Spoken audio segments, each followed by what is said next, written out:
The novel opens with 14-year-old Celie writing letters to God.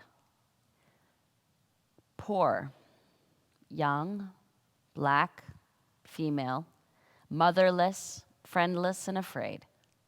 Celie writes letters to God seeking a change from her life, the victim not only of a racist and misogynistic society, but of a brutal father figure. Celie's hope lies in two places: God and in her beloved younger sister, Nettie. But her father even takes Nettie away from her by separating them and marrying Celie off. And so they promise to write letters. And years pass, and the letters go back and forth and back and forth in the Pulitzer Prize-winning epistolary novel, The Color Purple, by Alice Walker. Published in 1982, this novel was an extraordinary sensation, immediately selling millions of copies, 5 million copies. 3 years later, Steven Spielberg, by his own admission, came to audition for Ms. Walker, requesting the opportunity to make a film version of her novel. The movie went on to garner 11 Oscar nominations, made Whoopi Goldberg a star, and featured somebody called Oprah, who you all, of course, know very well now.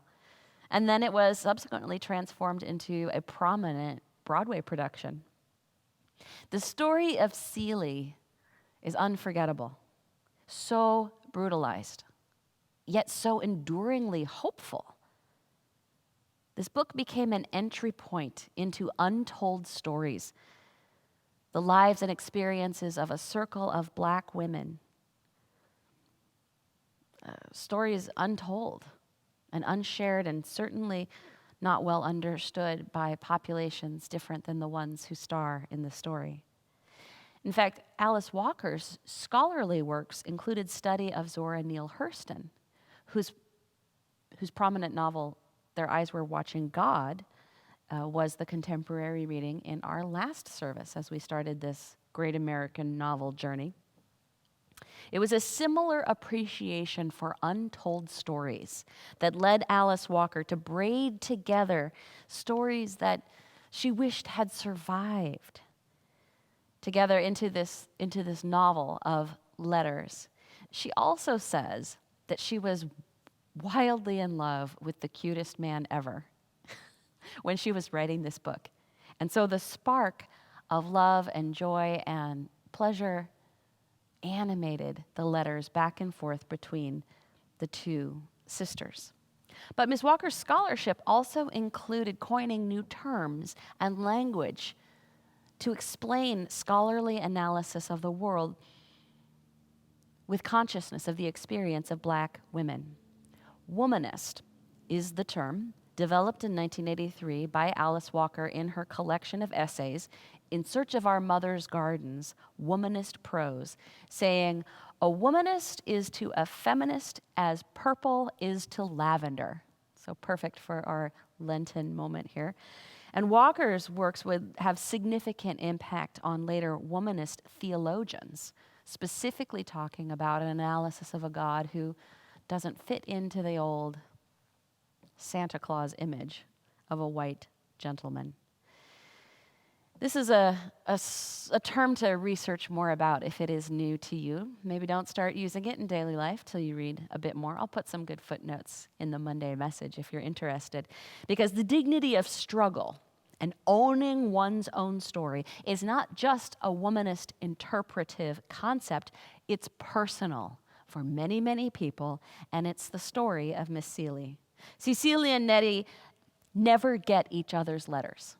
Not for years. They keep writing them and sending them on faith, never getting letters back because the father is hiding them from the young women.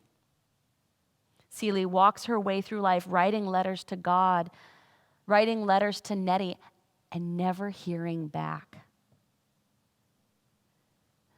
It's not until Shug, the artist and singer, enters into Celie's life and interrupts the patterns of domestic abuse that Celie finally receives her letters from the men in her life who have been hiding them. As Celie stops writing to God and focuses more on the relationship with her sister, she is working on a process of empowerment, struggling through the violence and the pain. She starts to have women friends who show her different ways of living, different ways of being dignified, not just internal dignity, but dignity that is expressed and lived out in everyday life. She meets Sophia, brazen and brave, who survives untold torment and is shut up and shut down by white society. She meets Squeak, who's cute and little and everybody underestimates her, but she turns out to be an enduring mother figure taking care of children who don't even belong to her.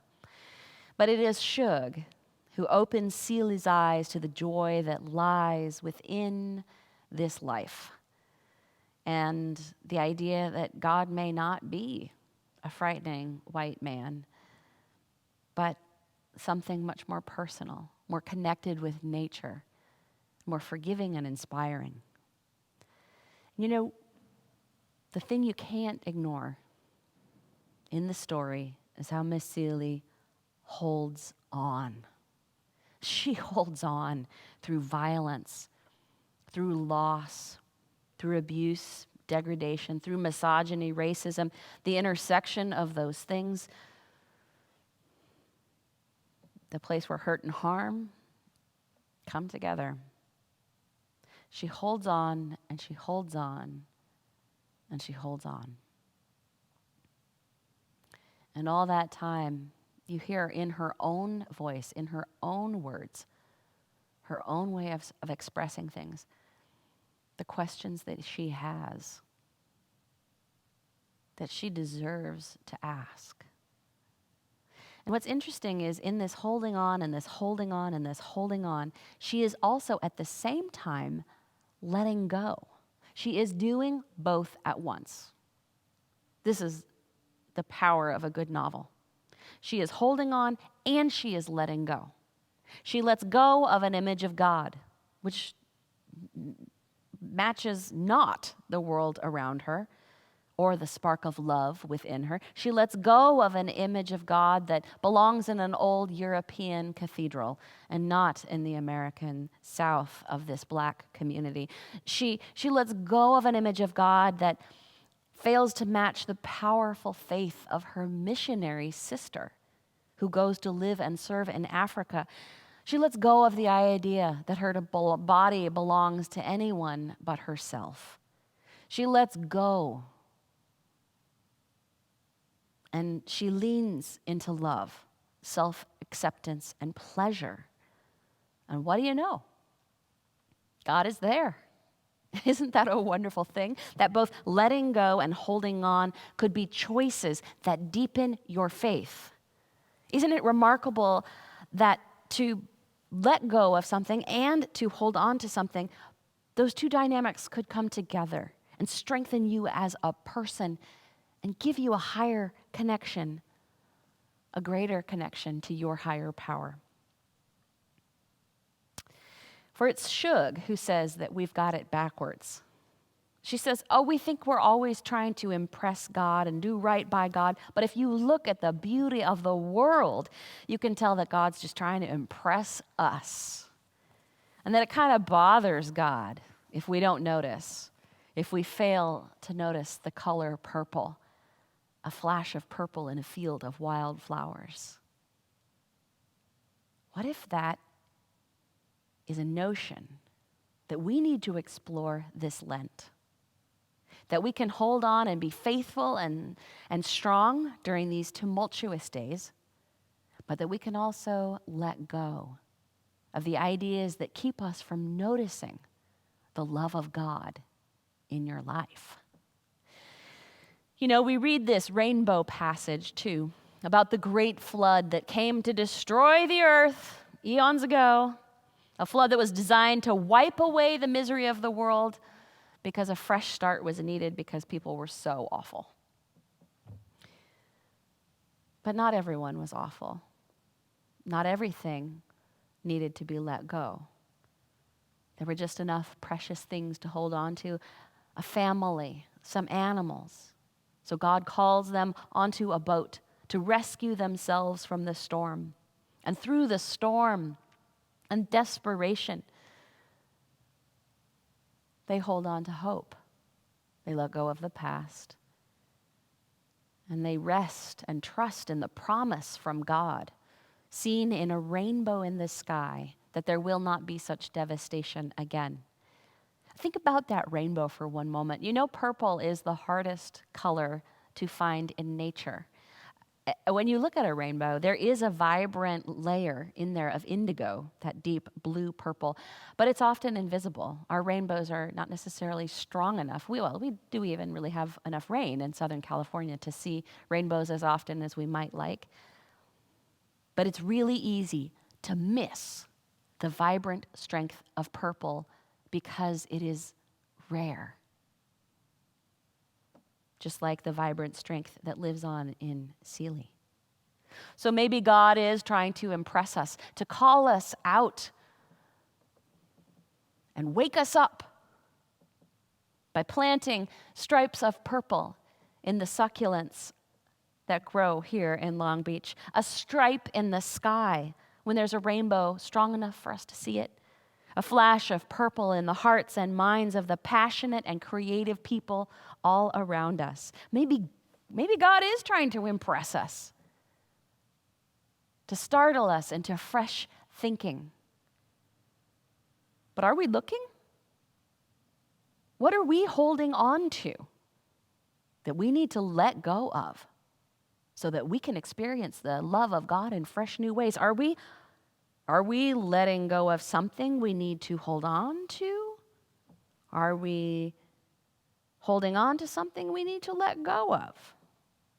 And what do we just need to allow to be washed away, knowing that the promise of the love of God will be safe and secure on that ark and under that rainbow? So we ask ourselves in this Lenten season, what do we hold on to and what do we let go of? And can we give ourselves the gift of this Lenten season as a time of reflection to see and trust that we may find that sensational streak of purple, a sign of God's love in the world? During this time of pandemic, when we have survived an insurrection, a traumatic election, when an upraising for racial justice has revealed to us the powerful backlash of Christian white supremacist thinking in our country, at this time of global crisis, Lent asks us to do something very simple. Ask yourself, where are my feet today? Where am I standing today? Am I on the shore? Am I on the sea? Am I on the ark? Ask yourself, where are your feet today? And are you being invited to hold on or to let go?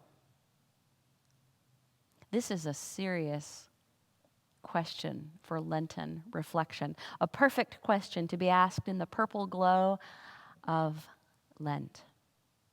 For the color purple might ask you another question, whether you are holding on or letting go, wherever your feet are planted right now, whether you are holding on or letting go in your faith journey, in your life journey. Are you just looking at your feet? Or can you lift your head and look for the flash of purple, the flash of God's love in the world around you? It is a question and an invitation to look for flashes of God's love, hints of color and hope and life.